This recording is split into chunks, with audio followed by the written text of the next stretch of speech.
আমরা আল্লাহকে পাবো কিভাবে, এটা বড় প্রশ্ন না? যে আল্লাহর কাছ থেকে, যে জান্নাত থেকে আমরা পৃথিবীতে চলে আসলাম, সেই জান্নাতে যেতে হলে তো আমাকে আল্লাহকে পেতে হবে।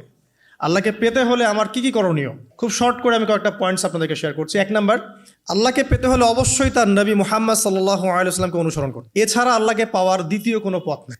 আল্লাহকে পেতে হলে অবশ্যই তার নবী মুহাম্মদ সাল্লাল্লাহু আলাইহি ওয়াসাল্লামের আদর্শগুলো জীবনের প্রতিটা ক্ষেত্রে বাস্তবায়ন করতে হবে। চলাফেরা, ওঠা বসা, খাওয়া দাওয়া, হ্যাঁ, ইস্তেঞ্জা করা, মুআমেলাত, ব্যবসা বাণিজ্য, অর্থনীতি, সমাজ, রাষ্ট্র, সব ক্ষেত্রে আপনাকে মুহাম্মদ সাল্লাল্লাহু আলাইহি ওয়াসাল্লামের তরিকা, আদর্শটাকে ফলো করতে হবে। তাহলে আপনি আল্লাহকে পাবেন ইনশাআল্লাহ। যে ব্যক্তি আল্লাহকে পেয়েছে সে দুনিয়াও পেয়েছে, আখিরাতও পেয়েছে। যে আল্লাহকে পায় নাই, দুনিয়াও বরবাদ, আখিরাতও বরবাদ। 1 নাম্বার তাহলে কি কাজ? আল্লাহ পাকের সর্বশেষ নবী মুহাম্মদ সাল্লাল্লাহু আলাইহি ওয়াসাল্লামকে অনুসরণ করা, তার আদর্শ মেনে চলা, 1 নাম্বার। 2 নাম্বার হচ্ছে 5 ওয়াক্ত নামাজ। আল্লাহকে পেতে হলে নামাজ লাগবে। নামাজ নাই, আল্লাহ নাই। ওয়াস্তাঈনু বিস-সাবরি ওয়াস-সালাহ, তোমরা সবর এবং সালাতের মধ্য দিয়ে আল্লাহর সাহায্য প্রার্থনা করো। আমরা এই জন্যই নামাজে বলি ইয়্যাকা না'বুদু ওয়া ইয়্যাকা নাস্তাঈন, আমরা শুধু আপনারই ইবাদত করি এবং আপনার কাছেই সাহায্য প্রার্থনা করি। তো আল্লাহকে পেতে হলে নামাজের কোনো বিকল্প নাই।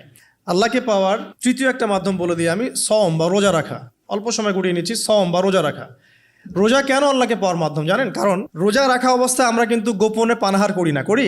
আমরা রোজা রেখেছি, গোপনে কিন্তু পানি খেতে পারি, কেউ দেখবে না। গোসল করছেন, আপনি পানি খেতে পারেন, কেউ দেখবে? দেখবে না। লুকিয়ে লুকিয়ে আপনি কিন্তু খাবার খেতে পারেন, কেউ দেখবে না, বাসায় কেউ নাই দেখার, কিন্তু আপনি খান না। আপনি সবর করেন, সহ্য করেন, একদম সূর্যাস্তের সময় গিয়ে আপনি ইফতার করেন। এই যে কাজটা আপনি কেন করেন? কারণ আপনি ফিল করেন যে আল্লাহ আপনাকে দেখছেন।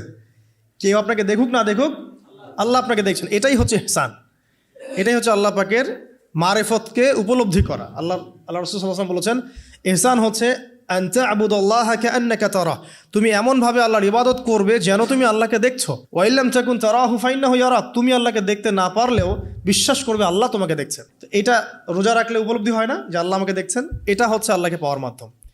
এই জন্য রমাজানের রোজা অবশ্যই রাখবো ইনশাআল্লাহ। পাশাপাশি এই যে সোমবার, বৃহস্পতিবার বা এই যে মাসের 3 দিন আইয়ামে বীজের সওম আছে, 13, 14, 15, আরাফার সওম, আশুরার সওম বা নফল সওম, এগুলো রাখার অভ্যাস করলে আল্লাহকে পাওয়া যাবে ইনশাআল্লাহ তাআলা।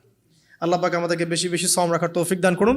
এবং আমাকে, আপনাদের সবাইকে বিগত জীবনে আমরা যারা বিভিন্ন সময় সওম রাখি নাই বা রাখতে পারি নাই, বা বিভিন্ন সালাত পড়ি নাই, পড়তে পারি নাই, এগুলোকে হিসেব করে আদায় করার তৌফিক আল্লাহ পাক দান করুন, আমিন। 4 নাম্বার একটা মাধ্যম বলে দিই আল্লাহকে পাওয়ার, সেটা হলো তিলাওয়াতে কোরআন। কোরআন তেলাওয়াত যে যত বেশি করবে, অর্থ উপলব্ধি করে পড়বে, সে আল্লাহ পাককে চাক্ষুষ পাবে ইনশাআল্লাহ। মানে আল্লাহ রাব্বুল আলামিন একটা চিঠি দিয়েছেন, মনে করেন আপনাকে, আপনার একজন, কথার কথা এক্সাম্পল দিচ্ছি, যে আপনার কোনো একজন বন্ধু আছে অনেক দূরের কোনো দেশে, তা আপনি তাকে দেখেনও নাই, আপনি তাকে চিনেনও, মানে আপনি তার চেহারা দেখেন নাই, তাকে চিনেন না, তার সাথে যোগাযোগের মাধ্যম হচ্ছে আপনার চিঠি বা মেসেজ, ঠিক আছে? এখন সে আপনাকে কিছু মেসেজ পাঠালো, এই মেসেজের মধ্যে সে কিছু ইনস্ট্রাকশন দিয়েছে যে এইগুলো করতে হবে, এগুলো করতে হবে, বা আপনার প্রতি ভালোবাসার ইজহার করছে। এখন এই মেসেজটা যদি আপনি পড়তে পারেন, তাহলে আপনি আপনার বন্ধুর সাথে একটা কানেকশন তৈরি করলেন না? বুঝতে পারছি না? আচ্ছা, এখন সমস্যা হচ্ছে কি, আমরা ওই মেসেজটা পড়তেই পারি না। আমরা তো কোরআনটা পড়তেই জানি না, তাহলে মেসেজটা পাবো কীভাবে?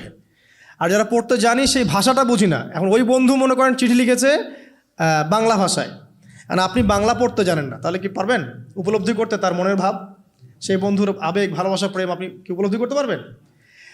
লিখেছে সে উর্দু দিয়ে বা ইংরেজিতে, আপনি ইংরেজি বোঝেন না, ইংরেজি লিখতে পারেন না, তাহলে কি আপনি তার চিঠি বুঝতে পারবেন? এখন আমরা যেহেতু আরবি বুঝি না, এই কারণে কোরআনের মধ্যে কি বলেছেন আল্লাহ রাব্বুল আলামিন আমরা উপলব্ধি করতে পারছি না। আমি কি বুঝাতে পারছি? তো কোরআন শুধুমাত্র তিলাওয়াত করা যথেষ্ট নয়। তিলাওয়াত করলে আপনি প্রত্যেক হরফে 10 নেকি পাবেন, কোনো সমস্যা নাই, কিন্তু ওই মেসেজটাকে উপলব্ধি করতে হলে আপনার অর্থটা জানতে হবে। অর্থ জানলে পরে আপনি দেখবেন আল্লাহকে আপনি চাক্ষুষ সামনে পাচ্ছেন ইনশাআল্লাহ তাআলা। আপনি হতাশ হয়েছেন, হতাশা দূর করার জন্য সূরা আছে কোরআনে। বিপদে পড়েছেন, বিপদ দূর করার সূরা আছে কোরআনে। আপনার রিজিকের সমস্যা কাটানোর সূরা কোরআনে আছে। কোনো হাজতের প্রয়োজন, সূরা ইয়াসিন, হাজতের সূরা চলে আসে। অসুস্থ হয়েছেন, শেফার সূরা কোরআনে আছে। বা কাউকে জিন টোনা করা হয়েছে, বান টোনা করা হয়েছে, ওর শেফাও কোরআনে আছে। এমন কোনো বিষয় নাই যেটা আল্লাহ রাব্বুল আলামিন কোরআনের মধ্যে নাজিল করেন নাই। ব্যবসা করতে চান, কোরআন কথা বলবে, ঠিক আছে? আপনি সামাজিক বিষয়ে ডিল করতে চান, সূরা হুজুরাত কথা বলবে। আপনি ইতিহাস ভালোবাসেন, কোরআনে ইতিহাস দিয়ে ভর্তি করা আছে। আপনি কাব্য ভালোবাসেন, কবিতা পড়তে ভালোবাসেন, কোরআনের মধ্যে কবিতা দিয়েও ভর্তি আছে। আর রহমান আল্লামাল কোরআন খলাকাল ইনসান, এখানে ছন্দ আছে না? প্রত্যেকটা ছন্দ। ওয়ান নাজমি ইযা হাওয়া মা দাল্লা সাহিবুকুম ওয়া মা গাওয়া ওয়া মা ইয়ানতিকু আনিল হাওয়া, ছন্দ আছে না? আপনি উপন্যাস ভালোবাসেন, কোরআনে অনেক উপন্যাস আছে, পড়ে দেখেন। যা চান তাই পাবেন কোরআনে। এক কথায় আপনি আল্লাহকে পাবেন কোরআনের মধ্য দিয়ে। তো কোরআনের সাথে যার সম্পর্ক যত বেশি, আল্লাহর মারেফত সে তত বেশি পাবে ইনশাআল্লাহু আজ্জা ওয়া জাল্লা। 4টা বলেছি না? 5 নাম্বার হচ্ছে হজ ওমরা করা। হজ ওমরা আল্লাহ পাক আমাদের সবাইকে বেশি বেশি করার তৌফিক দেখ। হজ এবং ওমরা এমন কিছু কাজ আছে যে কাজগুলো সরাসরি আপনার সাথে আল্লাহ পাকে কানেকশন করা হবে। আরাফার মাঠে যাবেন, ওই মাঠে কি কিয়ামত হবে না? আল্লাহকে চিনতে পারবেন এখানেই। তারপরে যে সাই করেন না, সাফা মারওয়া সাই করে, ওখানে গেলে আপনি বুঝতে পারবেন যে কিভাবে ইসমাইল আলাইহিস ইসলামকে পানি দেওয়ার জন্য তার মা হাজারা এখানে দৌড়দৌড়ি করেছেন। বাইতুল্লাহ দেখবেন, আপনি চিনবেন যে আল্লাহর তাওহীদ কী জিনিস। চোখে দেখার সাথে সাথেই আপনার ভিতরে এমন একটা ফিলিংস আসবে যেটা ভাষায় প্রকাশ করা যাবে না। চোখে দেখার সাথে সাথেই এমন একটা ফিলিংস আসবে, আপনাকে আমি এটা ভাষায় প্রকাশ করে বোঝাতে পারবো না। আপনি জানবেন ইব্রাহিম আলাইহিস সালাম এবং তার ছেলে ইসমাইল আলাইহিস সালাম বাপ বেটা মিলে রাজমিস্ত্রির কাজ করেছে। এটা আপনি জামজাম কূপ দেখবেন, পানি পান করবেন, আল্লাহকে চিনতে পারবেন যে এই কূপ তো অলৌকিক। এই কূপের মতো কূপ নাই পৃথিবীতে, এর পানি কখনো শেষ হয় না, এবং এই পানি খেয়ে মানুষ বেঁচে থাকতে পারে, খাবারের দরকার হবে না। দীর্ঘদিন পর্যন্ত এই পানি খেয়ে মানুষ বেঁচে থাকতে পারবে, খাবারের প্রয়োজন হয় না। তো এই পানির মধ্যে এমন কিছু উপাদান আছে যেটা মানুষের শরীরের রোগগুলোকে শেফা দিয়ে দিবে ইনশাআল্লাহ তাআলা আল্লাহর হুকুমে। তো প্রত্যেকটা কাজে রাসূল সাল্লাল্লাহু আলাইহি ওয়াসাল্লামের শহরে গেছেন মদিনায়, ওই মদিনার বাতাসটা আপনাকে বলে দিবে এটা একটা অন্যরকম শহর। ঠিক আছে? রাসূল সাল্লাল্লাহু আলাইহি ওয়াসাল্লামের রওজায় যাবেন, সামনে দাঁড়াবেন, আপনি আল্লাহকে চিনতে পারবেন। আপনি আর পৃথিবীতে থাকবেন না, অন্য জগতে চলে যাবেন। ওই যে বাকিউল গারকাত আছে, সাহাবীদের কবরস্থান জান্নাতুল বাকি, ওখানে ঢুকবেন, আপনার কাছে মনে হবে যে পৃথিবীটা আসলে কিছুই না। পৃথিবীর সবচেয়ে সেরা মানুষগুলো এই মাটির নিচে শুয়ে আছে, ওখানে আপনাকে খুবই তুচ্ছ মনে হবে তাদের সামনে। এই যে মানে বিভিন্ন জায়গায় গিয়ে আল্লাহকে চিনতে পাওয়া, এটা সবচেয়ে ভালো হয় হজ এবং ওমরাতে গিয়ে। আল্লাহ পাক আমাদেরকে তৌফিক এনায়েত করুন, আমিন। তো এটা একটা আল্লাহকে পাওয়ার নিদর্শন। যাদের হজ ফরজ হয়ে গেছে অবশ্যই হজ করে ফেলবেন, আর যাদের সামর্থ্য আছে তারা বেশি বেশি ওমরা করবেন। নবী সাল্লাল্লাহু আলাইহি ওয়াসাল্লাম বলেছেন, এক হজ পরের হজের মধ্যে যত গুনাহ মাফ করিয়ে দেয়, এক ওমরা পরের ওমরার মধ্যে যত গুনাহ সেগুলোকে মাফ করিয়ে দেয়। আল্লাহ পাক আমাদেরকে এই আমলগুলো করার তৌফিক এনায়েত করুন। 6 নাম্বার বলছি জিকির। আল্লাহ পাকের জিকির বাড়াতে হবে। যে আল্লাহ পাকের জিকির যত বেশি করবে, সে আল্লাহ পাকের মারেফত তত বেশি উপলব্ধি করবে, আল্লাহকে পাবে ইনশাআল্লাহ। আর এই জিকির করার জন্যে অজুও শর্ত নয়, জানেন?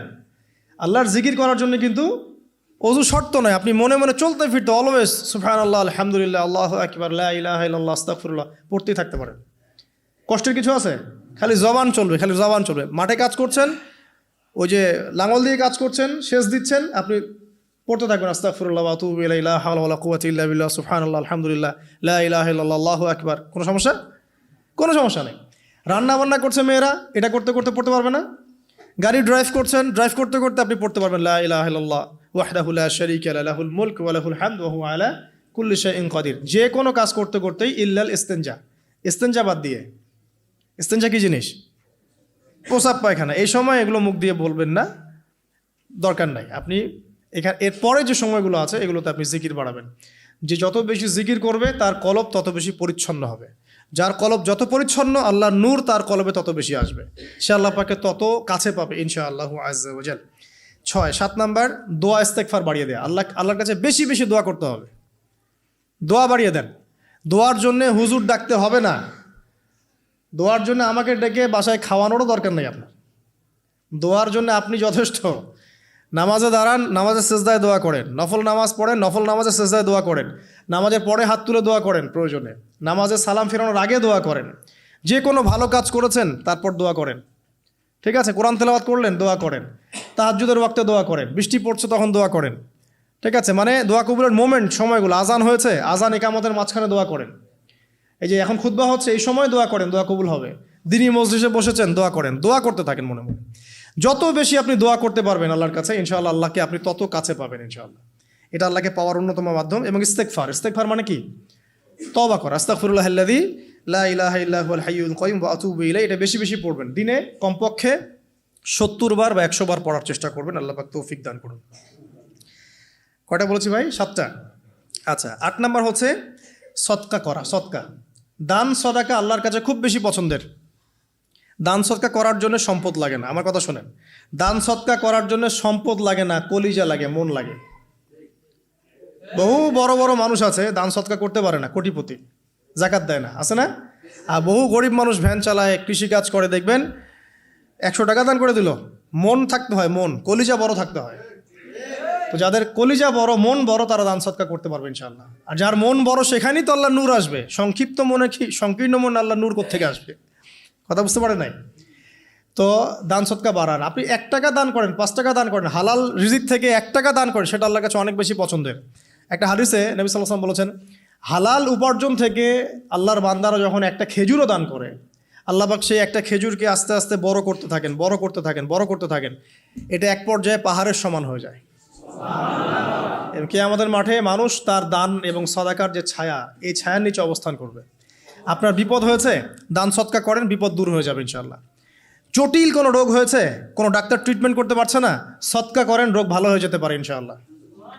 সৎকার ব্যাপক ফজিলত আছে। সদাকা, দান সদাকা, দোয়া, এগুলো তাকদিরের যে বিপদ আপদগুলো আছে না, ঝুলে আছে, আমাদের তাকদিরে বিপদ আছে না অনেক, এগুলোকেও সরিয়ে দিতে পারে।